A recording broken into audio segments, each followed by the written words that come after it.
Pemirsa, Anda kembali menyaksikan Breaking News Metro TV. Pemilihan di tingkat daerah akan diselenggarakan secara serentak di seluruh Indonesia pada 27 November 2024. Namun, ada sejumlah hal yang menarik dalam gelaran pilkada kali ini. Apa saja? Kita akan lihat, pemirsa. Yang pertama, kita akan melihat bagaimana pilkada di tahun 2024 yang akan digelar di 545 daerah di seluruh Indonesia. Yang secara keseluruhan total anggaran untuk KPU ini mencapai 28,73 triliun rupiah. Sedangkan untuk Bawaslu mencapai 8,6 triliun rupiah. Dan angka ini masih belum termasuk anggaran untuk keamanan yang mana menurut data Kementerian Dalam Negeri yang mencatat per Juli 2024 untuk anggaran KPUD telah terrealisasi 22,1 triliun rupiah. Sementara anggaran Bawaslu daerah telah terrealisasi sebesar 6,31 triliun rupiah. Namun pemirsa, total anggaran Pilkada 2024 secara keseluruhan ini mencapai 41 triliun rupiah. Adapun rinciannya untuk KPUD sebesar 28,73 triliun rupiah, kemudian untuk Bawaslu daerah 8,61 triliun rupiah, Polri 3 triliun rupiah dan juga TNI sebesar 936,95 miliar rupiah. Dan tidak hanya terkait dengan anggaran yang fantastis untuk pilkada di tahun 2024. Serba-serbi lain yang menarik perhatian adalah sejumlah artis yang juga meramaikan pemilihan kepala daerah 2024. Baik ini di level provinsi maupun di kabupaten kota. Untuk level provinsi tentunya Anda sangat familiar, ada nama Rano Karno, kemudian ada Gita Dwi Natarina dan juga Ronald Surapraja. Yang mana ketiganya maju sebagai calon wakil gubernur. Tapi tidak hanya 3 nama itu saja pemirsa. Selain mereka bertiga ada juga yang lain. Seperti pasangan Krisdayanti dan juga Kresna Dewanata yang mengikuti Pilwalkot Batu di Jawa Timur. Kemudian ada juga Awaludin Muri dan juga Vicky Shu yang maju di Pilwabub Cilacap. Nah, pemirsa, selain nama-nama yang tadi sebetulnya masih ada yang lainnya. Ini kami paparkan yang lainnya, contohnya ya pemirsa. Ada pasangan Charul Gunawan dan Gun Gun Gunawan yang maju di Pilwabub Bandung. Dan pasangan Hengki Kurniawan dan juga Ade Sudrajat yang maju di Pilwabub Bandung Barat. Sebetulnya masih banyak lagi ya pemirsa. Misalnya saja ya, saya sebutkan nama Vicky Prasetyo yang juga maju sebagai calon Bupati Pemalang. Kemudian Richie Ismail yang juga merupakan anggota band Govinda, ini akan berkontestasi sebagai calon Bupati Bandung Barat.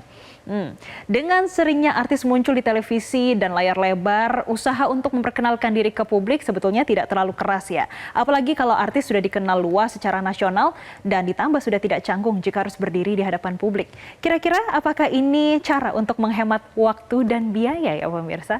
Oke.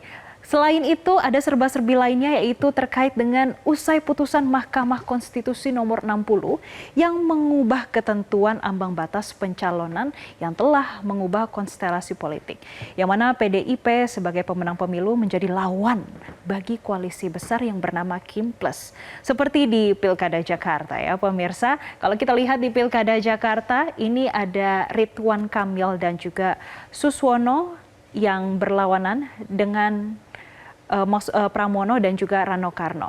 Dan sebagai informasi, pemirsa, RK Suswono ini didukung oleh 15 partai dari Koalisi Indonesia Maju Plus. Sedangkan Pramono hanya diusung satu partai, yaitu PDI Perjuangan. Tidak hanya di Pilkada Jakarta, kita akan juga melihat bagaimana selanjutnya di Pilkada Sumut, pemirsa. Kalau di Pilkada Sumut ini ada Bobi Surya yang versus Edi Hasan.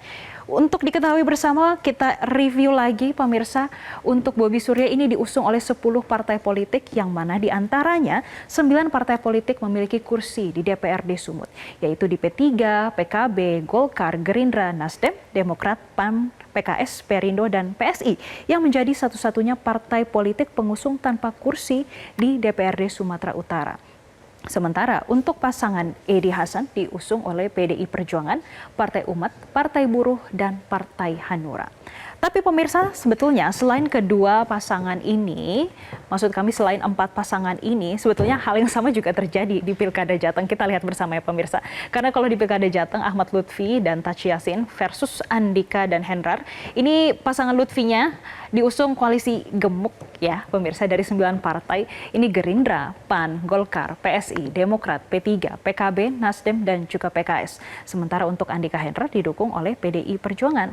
Tidak hanya di Pilkada Jakarta, kemudian tadi di Sumatera Utara dan juga di Jawa Tengah. Sebetulnya hal yang sama juga terjadi pada Pilkada Kabupaten Bogor, Semarang, dan Solo.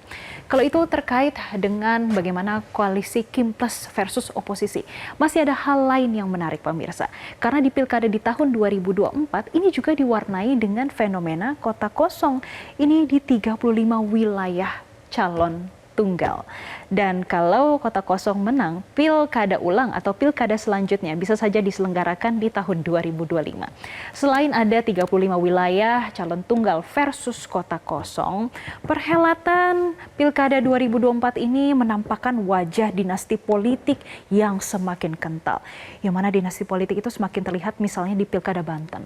Airin Rahmidiani yang merupakan adik ipar mantan Gubernur Banten Ratu Atut Khosyah ini maju sebagai bakal calon gubernur Banten.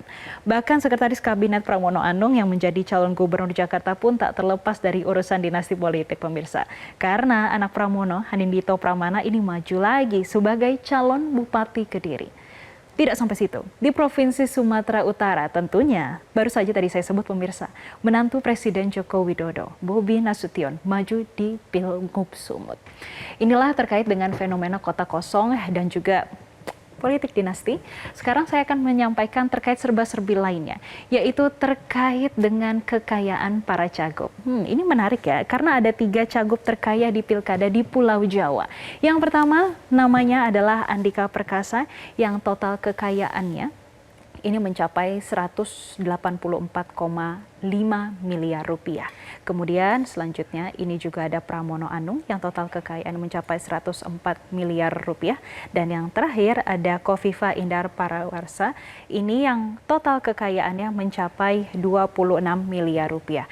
Inilah pemirsa terkait dengan serba-serbi pilkada di tahun 2024. Gimana menurut pemirsa, mana yang paling menarik? Apakah fenomena kota kosong melawan calon tunggal atau bagaimana kekayaan daripada cagup ini yang menarik untuk Anda atau masih ada hal-hal lain yang menarik untuk Anda?